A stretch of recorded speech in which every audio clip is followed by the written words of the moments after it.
Do you ever wonder how other marketers get results from their content? I'm super curious how other content marketers do their thing. How do they get the results? Like, how do you get that many followers on LinkedIn? What makes someone successful on TikTok? Or maybe the most important question of all, how do they get sales from their content?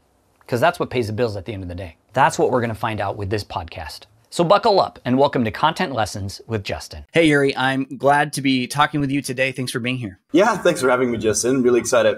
I noticed that you say you help on LinkedIn. You say you help coaches win customers on LinkedIn without spending a dime on ads. I don't think you do ghostwriting. What exactly do you do? Yeah, great question. Thanks. So I focus on organic marketing on LinkedIn, and basically copywriting is a big part of it because obviously if you're attracting your customers via organic marketing, making sure that you're visible and your brand actually stands out on the platform is of importance. And well, you're very active on LinkedIn yourself, so good copywriting is important. So that's definitely a big pillar where I help my customers with.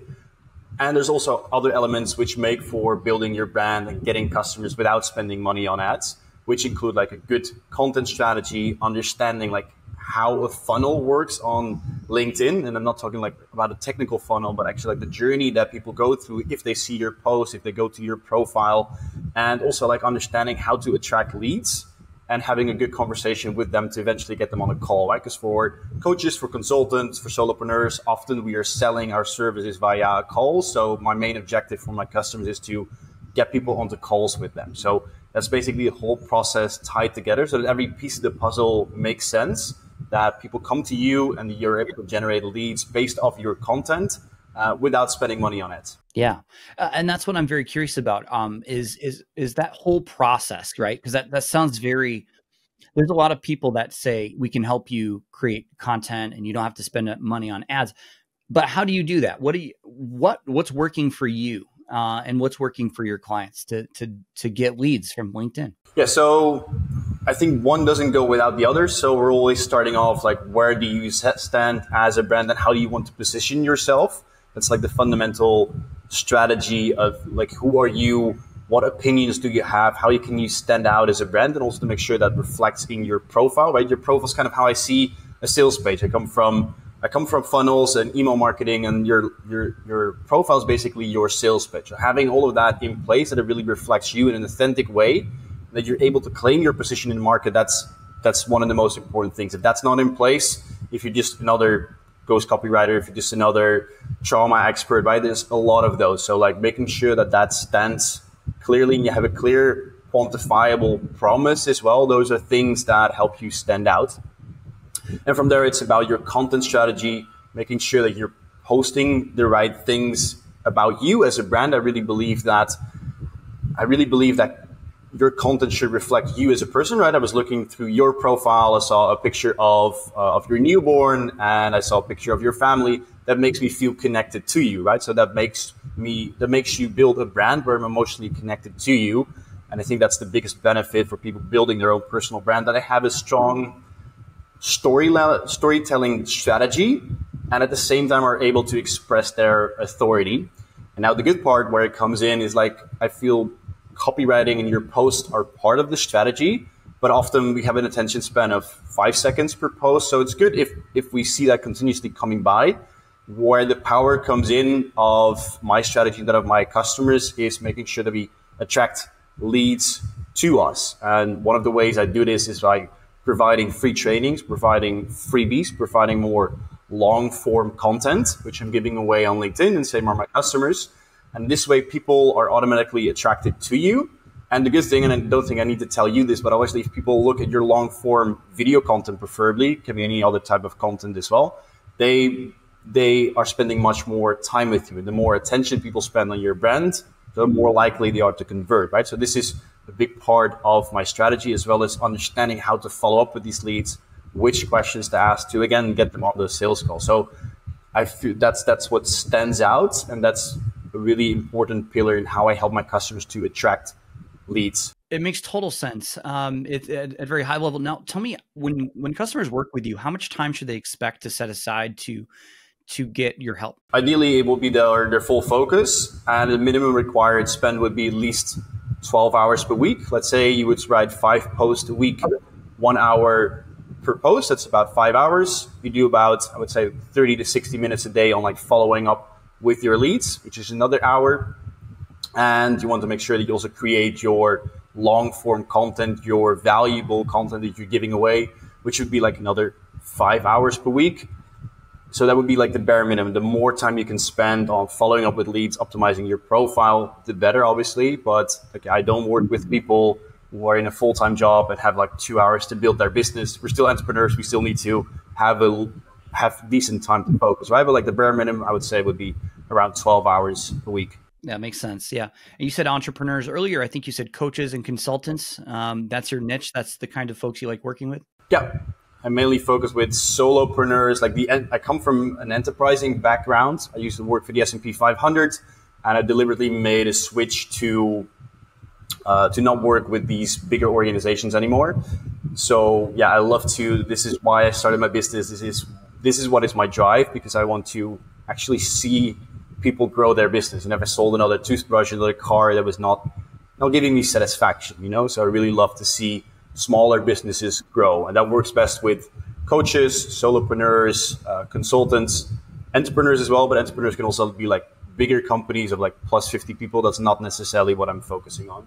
There's a guarantee on your LinkedIn profile. It says 100% ROI guaranteed. Tell me about that. How do you guarantee that? Well, it's easy. I mean, I'm convinced of my strategy, and often people are skeptical, right? As you said, there's so many promises. There's so much out there in the industry, like who eventually can you trust? So like a big risk for potential clients is often like, okay, I'm going to invest money, but what will I get in return? Because once you've invested, you're kind of like in the hands of the person helping you, coaching you. So I offer 100% guarantee return of investment of the 90-day program that I'm offering. And if you don't get your full investment back, then I will just keep coaching you until you do. So you will always have your investment back. And that obviously, like, that's good for the potential customer as well as for me, because I want to get customer results and I want to see my customers happy. Yeah. So, I mean, that must also mean that you're vetting people to get into that program, only the people that are right fit, so that you're not working indefinitely for poor fit clients. What does that look like? What does your vetting process look like? So time spent, as I mentioned, is important to me, that people have more than 2 hours per week to actually spend on their business. It's also important for me that they're not just only have an idea for a business, because like having to teach someone completely to be an entrepreneur, marketing, sales, that's going to take more time. So I do work with people who already have an established business or have started off, preferably have some customer success stories, which is not a hard requirement. And also like obviously people who want to work on LinkedIn, and that needs to be a good click. I guess you know that as well, just if like working with customers, there needs to be a good click with your customers as well. You need to energetically feel aligned and like actually enjoy working with someone and coaching someone. Because if from the start, and sometimes even in the DMs, like I talk to people and I go like, your vibe is not aligned with mine. And often when I get on the call with people, I'm like, yeah, this is not gonna work. I'm investing my time and energy, and that needs to be reciprocated as well. So like that's also like a more soft criteria, if that makes sense. Let's go back quick to, you said solopreneurs, entrepreneurs, coaches. Is there a specific niche industry you like to work with, or are you? Tell me about the kinds of industries you've helped. Yeah, great question. So I thought about this a lot myself, and I chose for the industry of coaches mainly because I've been helped a lot myself by coaches, and I personally grew a lot via coaching, maybe holistic coaching, spiritual coaching, business coaching. So this is why I love to help this industry. What works best on LinkedIn, it's a professional network, right? It's different from Instagram, where there's a lot of fluff, cat videos, more informal.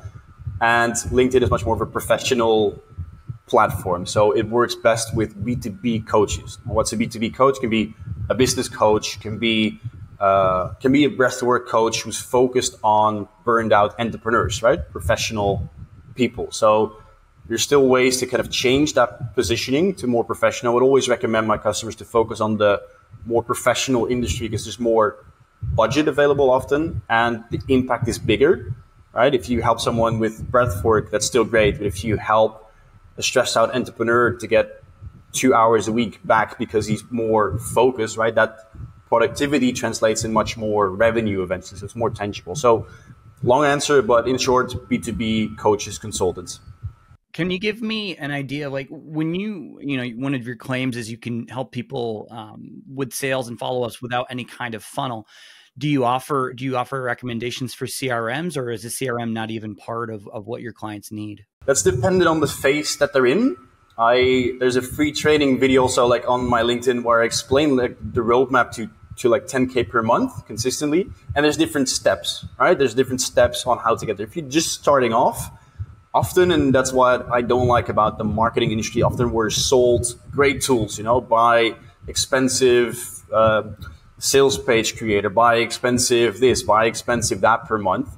While those are not, in the beginning, those are not the functionalities you need. In the beginning, you need to talk to people. You need to have a dialogue. You need to get your brand out there. That's all you need. So what you need is conversations, and you need to get your brand and your message out, right? For that, you don't need expensive CRM tools. So what I recommend the customers who are starting off like below 5K, Trello would do. Like keep your pipeline tracked in Trello. Easy, free tool. You just have a good understanding who you spoke to, who came on the call, who did not. I would not recommend like complex email funnel systems because you need traffic, right? You can have an amazing email funnel system, but if you don't have any traffic, it's just going to sit there and collect dust. If you have traffic, right? If you have a lot of followers which you could convert, then we could perhaps look into a basic email funnel, right? You have a freebie, you collect an email address, there's a flow behind it. Would you need a full CRM system? No, not unless you're like doing advertising and getting big volumes of email addresses. Oh, absolutely. I really like your philosophy on that. It's very similar to mine, which is this idea that you really need to be careful about the tools you invest in because it's very easy to have shiny object syndrome, especially on LinkedIn, right? You can scroll your feed on LinkedIn and in about 5 minutes, you'll get pitched by 500 ads about what you need. And then you'll see 500 posts about, I use this tool and I use this tool and you should use this tool right now. And there's a lot of confusion about what's right for me at this stage. And I like how you really tell people, hey, if you just keep it simple, get those conversations going, you can figure it out later. That's a really healthy philosophy. Yeah. The only tools that I recommend, which are necessary, would be Zoom to have conversations, Calendly so that people can book in links, and Trello to keep track of your pipeline. That's more or less it. Google Calendar, Google Workspace for some documents. Like before, I was creating content and like fancy presentations, but now I just put everything in Google Docs, which makes it a lot easier as well. Those are all free tools. So yeah, you don't need that much unless you're like in a phase of scaling up your business and you need to automate more, where you're more time poor and money rich, right? But a lot of people start off, they are time rich and money poor, and then you just need to make sure you get your message out there and get conversations, build your network. I want to talk about the algorithm real quick. There's been a lot of things going around on LinkedIn recently, a lot of people complaining. How's that affected you, and what's your advice to people about that? Yeah, great question. Not sure if you saw what I posted yesterday, but I went through the entire report in my weekend, long nights, and like tried to dig everything out of the report, which recently came out. And yeah, the most shocking fact, let's say, is that LinkedIn prioritized advertising. LinkedIn prioritized advertising over organic marketing. So we see an increase in reach of advertising. We see a decrease in reach of organic marketing. So that requires a bit of a change in strategy. Your organic marketing still remains very important because it's your bread and butter, right? It's where people actually see your content. If they come to your profile and if it's empty, like it doesn't show you as an authority. Now, what you can do with the new algorithm to make sure that the relevant people still see your content is, again, to get into the DMs. If you're in a DM, if I send you a message, then I'm 70% more likely to see your content. Now, if I ask you a question, it's quite logical that you would reply to me, meaning you send me a message, so you're 70% more likely to see my content. For profile visits, if I visit your profile, I'm 50% more likely to see your content and vice versa, right? So you want to create that interaction with people who are relevant. In the end, like reach and followers, they're great, but they're still vanity metrics, right? In the end, you want to speak to the right people and convert them. So that lead magnet strategy I was explaining is attracting the right people so they get into your inbox and we're requesting a free training. If they're in your inbox, they were more likely to be seeing your content. They will probably go to your profile. So it's more like, which valuable connections do I choose and how do I interact with them and still making sure you're doing good content. LinkedIn also has an overview of, like, depending on the amount of followers that you have, how often you should post. So you can also adapt your strategy to that if you don't need to post 7 days a week. And there's like nitty-gritty tricks like liking your own post, for instance, that gives you an 8% boost. So small things like that, or like putting like additional comments below your post will help you to increase engagement. I created a free training video, just released it yesterday. Again, part of my strategy, because this attracts people who are interested in LinkedIn. But I basically go through not through the full report, but all of my findings and like what to do and what I'm changing in my strategy to make optimal use of the algorithm. Yeah, very insightful. I hadn't heard any of this yet. I've asked a few LinkedIn creators about this, and so far they've said very vague terms like, focus on the quality. And I like how you've actually studied this. And I wrote down a couple things you told me. Really interesting stuff. At the end of the day, if I'm hearing you right, like if you are treating LinkedIn like a networking tool, which is what it should be, which is to say you're creating conversations, you're building stronger connections through the DMs. It's going to work better for you than if you just treat it like any other social platform. What the platform that shows in everything in the report, how it's been built up, like what the algorithm wants, it's for us to connect. What it hates is if you post and ghost, right? So you post something, you go off and go and lay in the sunshine. No, you want the network. The platform wants this, right? Like we connected, I don't know when, but a while ago we had a conversation like, hey, Justin, can we maybe like do something? You came up with this great idea to have this video. This is what the network wants. And like, how does it value that? Via DMs, via comments, via profile visits, via likes, via interaction. So it's really stimulating that behavior. So, thinking for people who are thinking like, oh, I'll just go on the network, I post 2 times a week and then leads will kind of flood in. That's not how the platform works. That's also not what it's stimulating. So if you understand what the platform wants, then it's easier to adjust that to your brand strategy, to your content strategy I was explaining in the beginning. If you have a good content strategy, a good lead strategy, and you know how the algorithm works, then like you're kind of flowing with it against like going against the stream. Give me a success story. Something that stands out to you from a recent client who's used your program. What was their situation before working with you? And what happened as a result? The best customer result was definitely one of my former clients that I coached. At the time, I was still focused on Instagram and on LinkedIn at the same time. But she was a coach who was doing a lot of organic marketing, and like she was kind of struggling with the consistency of her marketing, but she had already created like a good following and a good base. So depending, as I said in the beginning, like where you stand in your business, we created a strategy here to convert those people via that lead magnet strategy. So we converted people into her DMs and into email addresses.